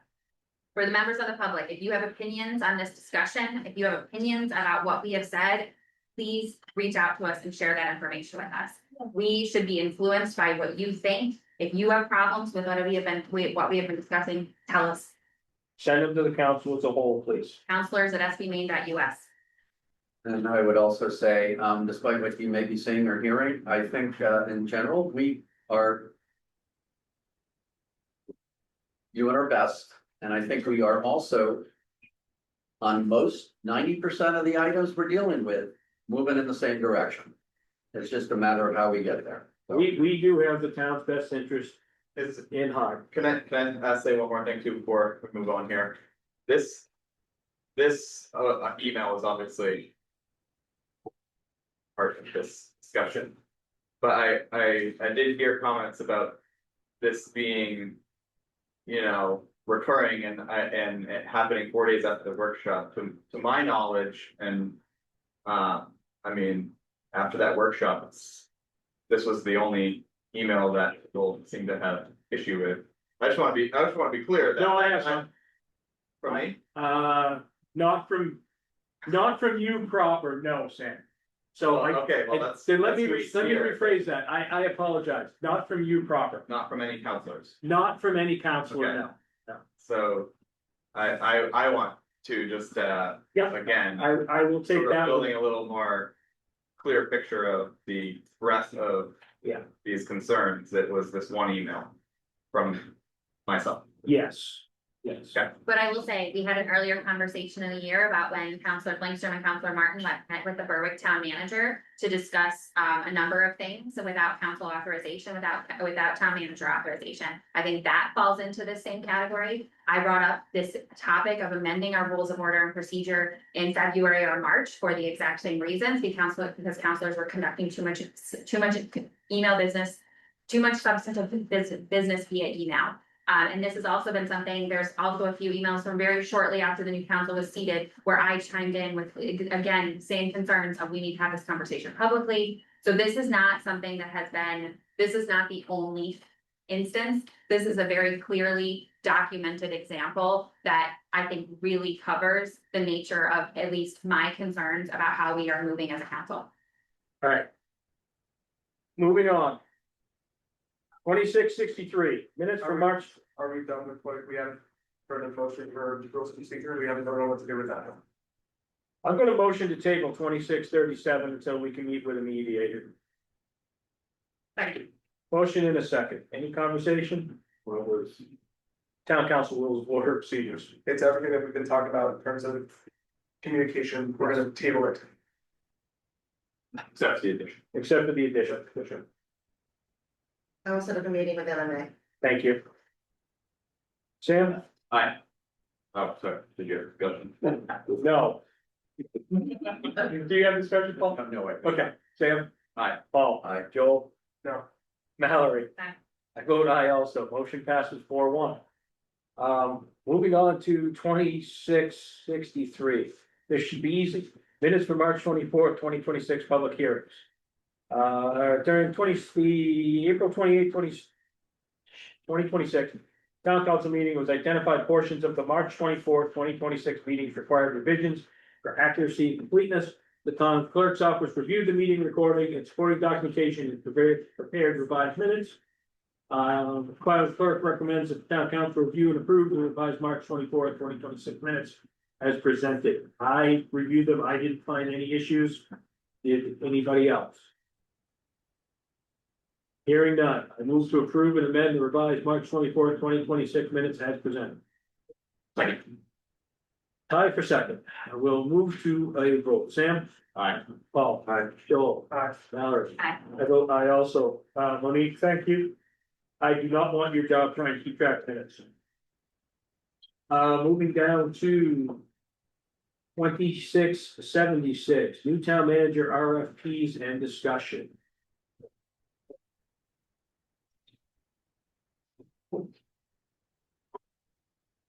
What is the council's wish on this one? I personally had 4 I'd like to schedule interviews, but I know that's sort of maybe a lot. I had like. I have 4. I agree. Do we spit them out and see where there's similarities? Sure. You want to go down the line? Put on the line, sure. In no particular order, I had, first choice recruitment, municipal resources, for academic partners and Sumter local government consulting. Paul? Somebody right. Oh, it's just there. I mean, Yeah. I had, actually, I didn't have first choice, but I would be fine with them. I had MGM too, right? MGT, MRI and bracket, yeah. Did you say FGT twice or MRI? I said, I had MGT, MRI, academic and first choice. I could live with as well. Mallory? I had 4, academic, municipal resources, Sumter, MGT. Joel? I had MRI, academic, FGT. Has the same 4 as Sam. So make your life easy, so I won't read them. Seems to want MRI, academic and FGT. I don't have a problem with doing 4. I mean, normally we narrow it down to 3. I was thinking Zoom, virtual. I know some of them had in-persons in there. Oh, these other guys, yeah. I mean, I'll just be, some of them were far away, which worries me, frankly, but, they're in Georgia and other places, but. I'm fine with I don't need all 4 of mine, 3 is fine, but. I said, I can go either way. Whatever the council wish. You wanna do 3-3, you wanna do 4-4. What were the 4, the 4th tied, the 2 of them tied for 4th. So MRI, academic and MGT each got in this. Yeah, 3, those are 3. 5 of the 5 of us. Okay. You're in Sumter. And that's the. So we have a top 3 tie here. Let's do the top 3. That's Yeah. All right. So My suggestion is we try to schedule them like ideally in an evening, one evening if we can, and if any of the people can come and join us in person, awesome, and if not, we can have them join us via Zoom with an owl situation. What is it? I think we should probably figure out availability, we'd like like next week for, Yeah, I think our schedule showed next week. For interviews, so. Well, we want a planning board workshop Tuesday. Tuesday, or should we try to do it before or after, before that? You're talking a couple hours. Probably an hour for each. Yeah, I would say we at least schedule just like 30 minutes to 45 minutes and like 15 minutes of buffer in between. So different 30? And you were for the evenings or? I'm happy to do it whenever. My schedule is fairly flexible that I could meet earlier. That works for people. We do like 5 On Tuesday or or any day. anyhow. I like Wednesday personally. I can do Wednesday. We have to work around planning board if we're gonna do it here. We can do, if we're zooming it, we don't have to be in the same room. True. That's how, I mean, we did all the interviews for town manager during COVID. Yeah. From my living room. So, Could you please repeat the three names that you, Municipal Resources Incorporated, Academic Partners Incorporated, and what was it? MG. NGT, Impact Solutions. Okay, so are we talking about Wednesday, the 22nd for interviews, starting at 5. starting at 5? I could go as early as like 3 or 4, putting it out there. We're doing Zoom, correct? Well, we need to schedule them with that. Yeah. Yeah. I too can start earlier if that's required. The earliest I can start is 4. I actually have a job that I have to stay at. Early second start is 5. Okay, so let's just plan on 7:22 as early as 5 p.m. 5, 6, and 7. Yeah. 5, 6, Works for me. 5, 6. 5 Zoom. Okay. Should we make a motion for that one quick? Sure. Move to, allow the interim town manager to schedule interviews with Municipal Resources Incorporated, Academic Partners Incorporated, and MDT Impact Solutions on July 22nd, starting at 5 p.m. in hour blocks via Zoom. Second. We have a motion and a second. Further discussion? Hearing none, Sam? Aye. Paul? Aye. Joel? Aye. Alan? Aye. I vote aye also. Motion passes 5-0. Moving on to 2690, board and committee reappointments, expired terms and vacancies. 78, 84.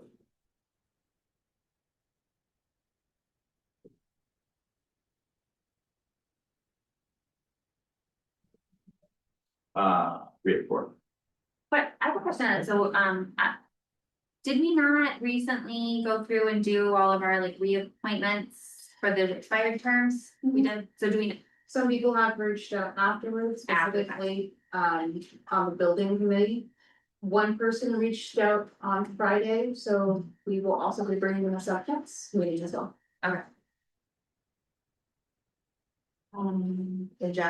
The downtown revitalization. Grant. So there's something. okay, so we need to accept a resignation and we need to reappoint 2 people. Yep. I'm understanding. Yep. Okay. I will go to make a motion, to reappoint the following individuals to their respective committees: Christine Woods to the Comprehensive Plan Committee and Daniel Maxton to the Conservation Commission, both with terms expiring June 30th, 2029. Second.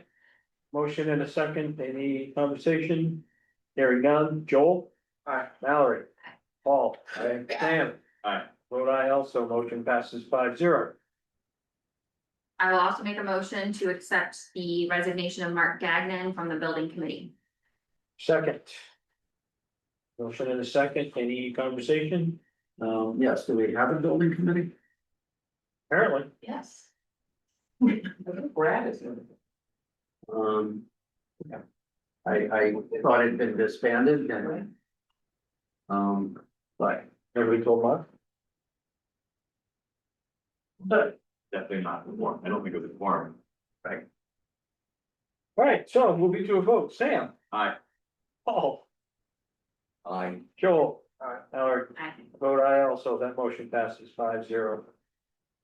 We have a number of vacancies on our boards, that's social plug here. We have vacancies on Board of Assessment Review, Community Art Committee, Conservation Commission, Downtown Revitalization, Historic District Commission, Library Advisory Board, Planning Board, Recreation Committee, zoning. Board. If you're interested, Planning board is full. planning boards. Planning board is not full. Pending our vote. Not yet. Really? Point of order. Okay, moving on. 26-101. Updating, reviewing purchase policy, and adding a procurement policy, page 387.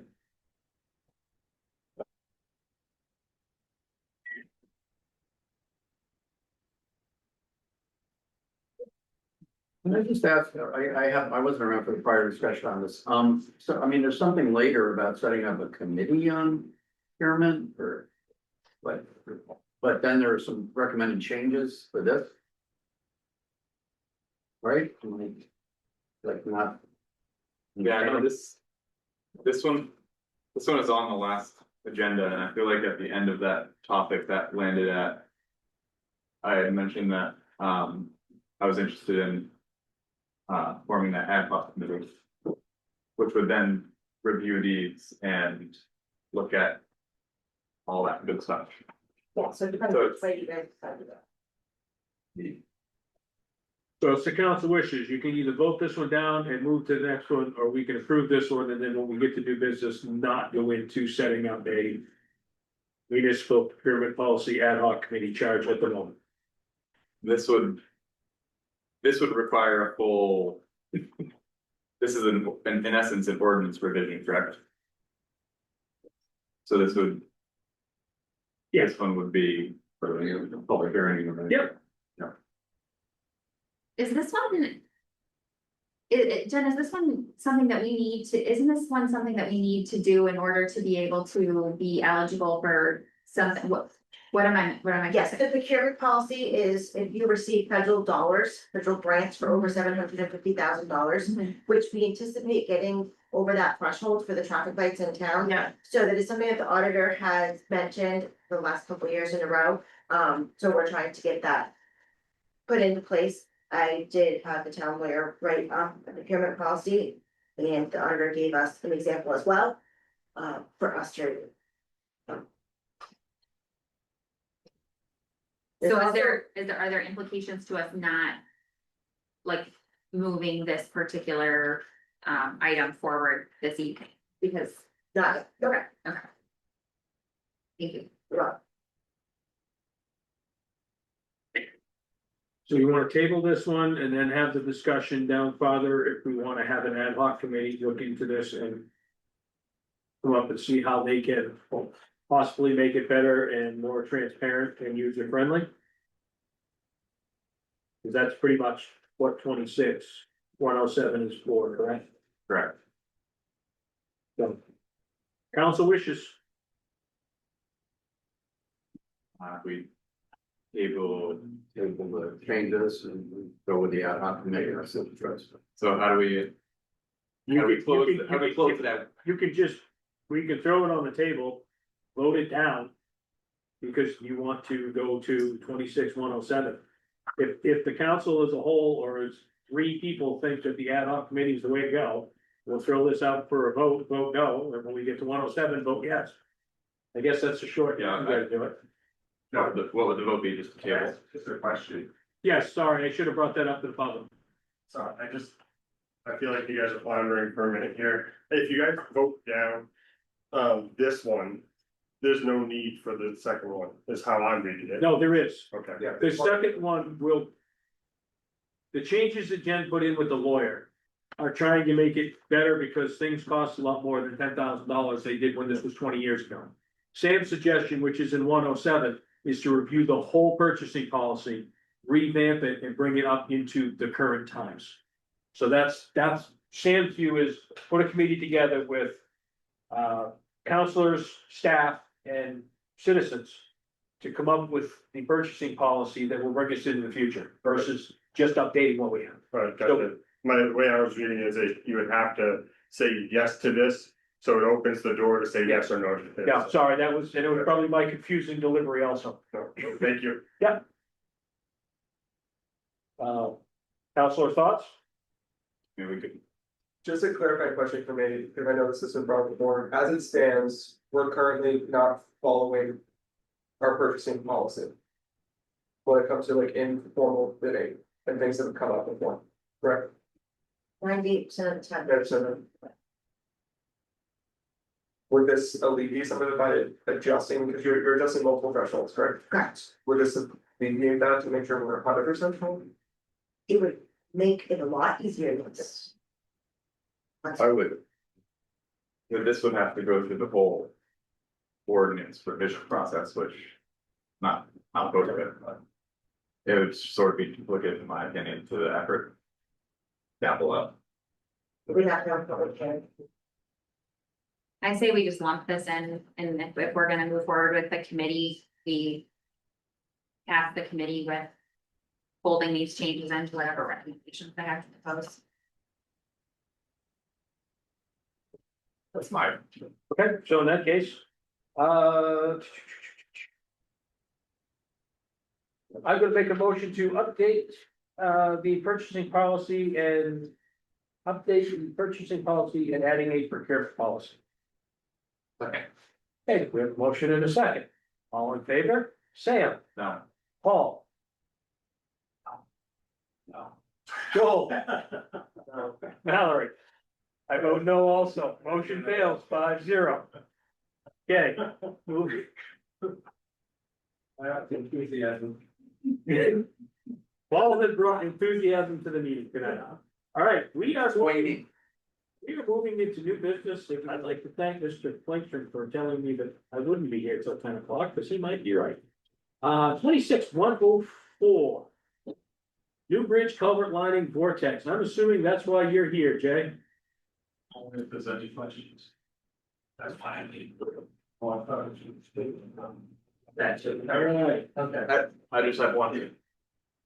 The date on it was 2025 with 60 days valid, so it's still valid. Okay. So this will fix the culvert basically without ripping up the road, and doing anything else, correct? They're gonna line it, Absolutely correct. new high-tech plastic that'll last forever. 60 years in warranty at the alignment is great on the culvert. So you don't have to go to the Corps of Engineers or DEP or the OT. And the OT has looked into to offer what I want to do to the culvert. Yeah. They give it a stamp. So they're okay with that. And it's gonna put the culvert back to its natural state. And I feel it to be 22-ton. Big and off the. Oh, wow. I'll go back to a ton. Technology, it's amazing. Okay, with that, I'll make a motion to allow the interim town manager to sign the quote from Vortex for $158,300 to be paid from the road CIP account for the lining of the culvert on Oldfield Road. Second. Motion in a second. Any discussion? Sorry, I missed the public. The one right at Lord's Lane and Oldfield Road by the yellow house. That's new, that's an eight. Yeah. Jay, who was Neil? Who's new? Back in the day. Yes, great fishing is that good. Anyway, moving on, Sam. I did one discuss, I would Oh, just note sorry. that I think I looked into that technology is sort of proprietary to Vortex, so they license it out. So it's like a geotech, like concrete with some fiber. All that, so I think it, just from my own thinking process, it does, and the town is leveraging a cooperative purchasing program that Vortex, participates in, and think it is valid to not go to the RFP at this stage. Beautiful. So is that a yes? Aye. Fantastic. Paul, Aye. Joel, Mallory. Aye. I vote aye. aye also. Motion passes 5-0. Jay, again, thank you for taking care of our roads. We truly appreciate it. And nice work on, Winchester Road. Barely even feel the bump. Very nice. At the speed limit. Moving on to 26-105. New skid steer for the highway department. Now we go to page 457. The councils.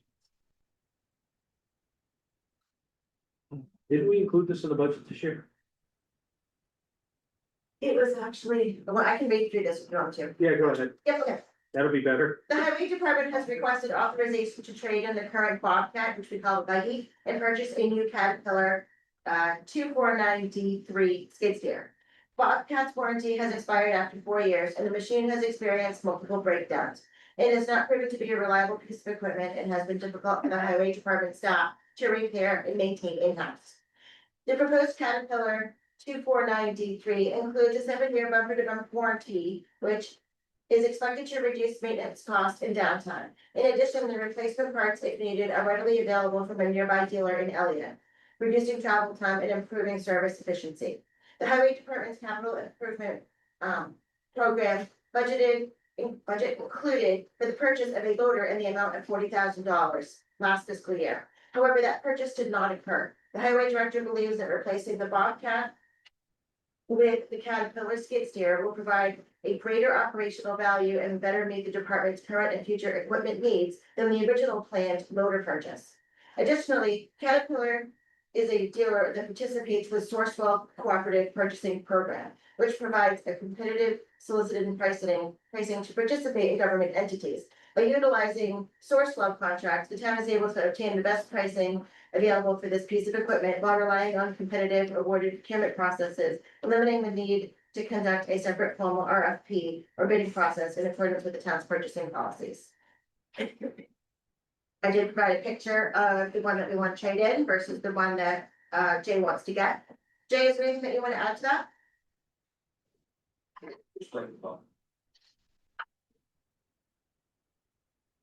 Bumper to bumper, they cover everything, huh? Even the hoses. Hoses, tracks, everything? Not tracks, hoses. Okay, Hoses, I think dairy. with that's not bad. To put it on Bobcat, it's 2 years. And then you pay for extended 5 years. This is 7 years. Check. All right, I will, move to allow the interim town manager to sign the quote from Caterpillar for $33,500. Trading Bobcat, purchase the skid steer to be paid for from the highway equipment CIP account. Second. Motion in a second, any conversation? Hearing none, Sam? Aye. Paul? Aye. Joel? Aye. Mallory? Aye. I vote aye also, motion passes 5-0. Again, Jay, thank you for looking out for the town. All right, let's go to 26-106, MX4 stormwater update. This is informational only from Christy Rabaska. She's the one who runs our stormwater program. It's a requirement of the program to give the council an update on annual basis. So she's retiring, is that what's happening? Yes, she is. I think at the end of the year, Jack, you know. November will be her last fall, and she's hopefully training person. I think it's from DOT now, that she wants to slide into her spot. So are they, is SMPDC going out to bid on this again, or are we gonna bid out the service? Or do you have? At this moment. I can check with SMPDC if they had more than one person interested in. The second one.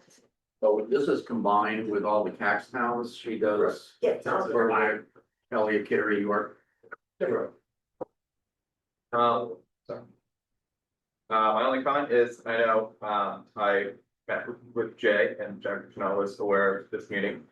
And he mentioned some potential new requirements, for the outfall testing. Yes. And I just, wanted to verbalize that and keep it on our radar, because it sounds like it may be an additional requirement we have to satisfy, so. I don't know when, but at some point, probably soon, we should look into that and what It's the looking like, yeah, 28th. the 28th, that's out there pushing.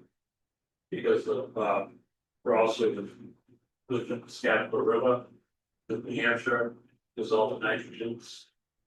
So we're required now, but also the sewer district calls with us now to reduce that, it's a lot testing from the sweeping, or basically cleaning. Right, so that'll require doing decent cleanings. I believe now it's we do them all in 3 years, and they all have to be done in 1 year. So that's significant change. 750 basins in a year, which normally we do in 3 years. So that's an additional cost That's gonna be an additional cost, yeah, yes. if we, Like I would. Yeah. That won't be surprised. be significant. But the state can wash everything off the bridge the other day and all the crevices are blowing right into the river, right? I was impressed with that when I drove through. And they're blowing all the cracks out into the river. Mm. Enough said about Maine DOT. So there's nothing there, that's just a update for us. And an update for our 3 counselors to know next year the budget's gonna increase. I'll say thank you already. Moving on from that, 26-107 municipal procurement policy ad hoc committee charge. Sam, you wanna speak to that? Oh, yeah, so obviously, one of my priorities is purchasing policy, I think, and I think that, you know, things get done when you buy stuff. And it has been you know, maybe I wouldn't call it, not problems, but our procurement policy is outdated. And as Jennifer has alluded to, it doesn't qualify for us to get increased federal funding. So I put together this ad hoc, after our last meeting when we discussed this, I had put together this ad hoc committee charge, whose purpose is to review and recommend updates to the town's purchasing policy. So that it complies with the requirements necessary to obtain federal grants. So it more clearly defines approval workflows and improves efficiency. So that it encourages compliance and strengthens transparency. Recommendations from this committee will be submitted for consideration and adoption by the town council. The work may include developing clearer procedures and workflows that standardize the town's procurement methods and make it easier for staff to employ consistent systems to meet the requirement of the code. The committee's charge, if adopted, will extend to recommending a full repeal and replacement of the existing policy. Not merely targeted amendments, if that's determined the best approach to serve the town. And as Chair mentioned earlier, the intention is for it to consist of 2 counselors, 1 staff member, and 2 residents of South Berwick with a background in financial management, public accounting, government procurement, or a similar field. All right, so I would say we're gonna have 2 motions on this one, realistically. One is to move it forward to set up the ad hoc committee. The other one be to appoint the 2 counselors, or do you wanna wait until we put something out looking for potential volunteers and then appoint the 2 counselors? I mean, I know I'd like to be one. I think if you wrote it, you'd be one of them, Sam. I was thinking of that. But I will make a motion to adopt the municipal procurement policy ad hoc committee charge as presented. Second that. All right, motion and a second, further discussion on that. Hearing none, Sam, Aye. Joel. Aye. Paul. Aye. Mallory. Aye. I vote aye also, I gotta jump around. Yeah. All right. Second motion, who we have besides Sam, who would like to be the second one? I'm gonna exclude myself from it since I probably won't be here when it's completed. Can we table that till we, let's put that off till we see what's gonna be on it? Yeah, we don't have to make a motion on that. Can we? Sam, have you drafted anything along with this, I don't remember when I was reading it, if they could put on the website to go out to the public looking for volunteers? No, but I can draft that and send it to Jennifer. Could you? Okay, all right, so we'll get that out there and then we'll revisit this when we get. I think it'll be important to make sure that anyone from the community coming into this ad hoc committee understands government. Yeah. Budgeting. 100%. Yes, yeah, That's that's, 100%. yes, no, they have to. We will do interviews and screen them to make sure they, yes. Uh.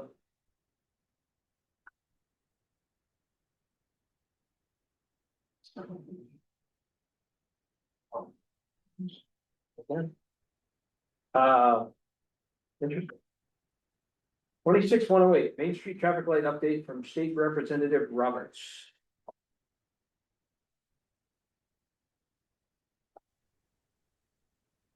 This was an email that she had sent to all the counselors. I just copied it into the informational section. For everybody to read.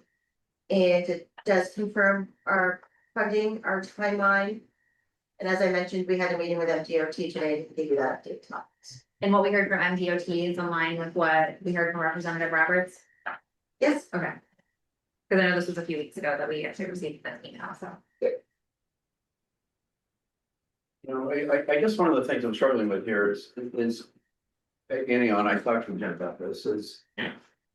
If you look at DOT's budget, their work plan, their construction budget, it does not include them. At this time. Yeah, Congress is gonna be voting on it in September. They must vote on this project before the end of September. Okay, Hence but the that, time- is that separate from the earmark request, or is that being? That's the request. It gets its, I asked MDOT that specific questions today, that with the earmark and, you know, there was some concern about that, about the process. And they said that it's perfectly normal. It's actually called multiple different things. And that's why in my update before I had put congressional, Directions. statement. Yep, so it's also called that. It's called a couple different things and those are used interchangeably. Yeah. According to MDOT.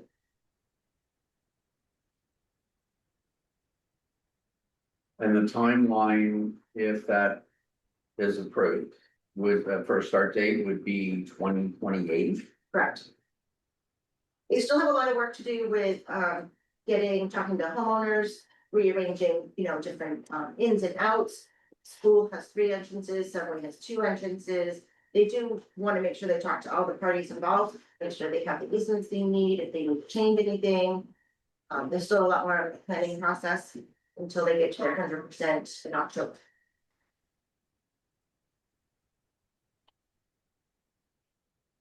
But they said that it's a very important project to them. It's safety and it is in line with the Skyler River plan of the MDOT passing plan as well, because this would be an emergency route. And so they definitely have it on their radar that they need to make sure that this is a good flowing space that could take part of the capacity of 95 if that bridge were to fail. Oh, jeez. At least they're talking about it, so maybe less. There's confidence. Representative Roberts. Thank you. I wasn't sure if we did public comment before or after. Is now appropriate or? That's fine. Okay. I just wanted to kind of go on record with folks tonight in case people were wondering what was going on and take a few minutes to put some information on the record about the traffic light project that might clear up some concerns or questions. Earlier this year, I started hearing more about the budget cuts that MDOT was encountering, and it kind of put up a red flag for me. So I did some digging to make sure that our project was not going to be one of the ones that at risk. I reached out directly to Maine DOT and then subsequently to our federal delegation to get a more clear picture of where things stood.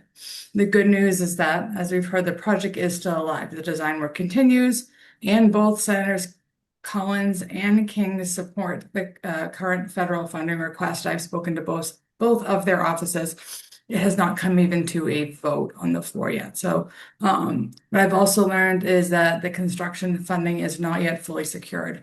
The early planning documents, which I believe Councilor Schumacher was referencing, indicated that this project would move through the KACTS, which is a Kittery Area something transit. He knows what it is. Through a TIP, which is a Transportation Improvement Program, which would be the state, federal, local match. Using traditional federal servicing transportation funding. However, beginning in 2024, the remaining funding began being pursued through CDS, which is congressional directed spending. So there was a shift in the funding mechanism, which most people would know that as an earmark. Maine DOT has now submitted the project through that process for 3 federal budget cycles. There is nothing unusual or improper about pursuing an earmark. Many important projects are funded that way, but it is important for people to understand the difference. The funding is not automatic. It still has to be approved through the federal appropriations process before construction dollars are actually available. MDOT has confirmed that of the 520,000 has been secured just for the preliminary engineering and right-of-way work. They all are also facing potential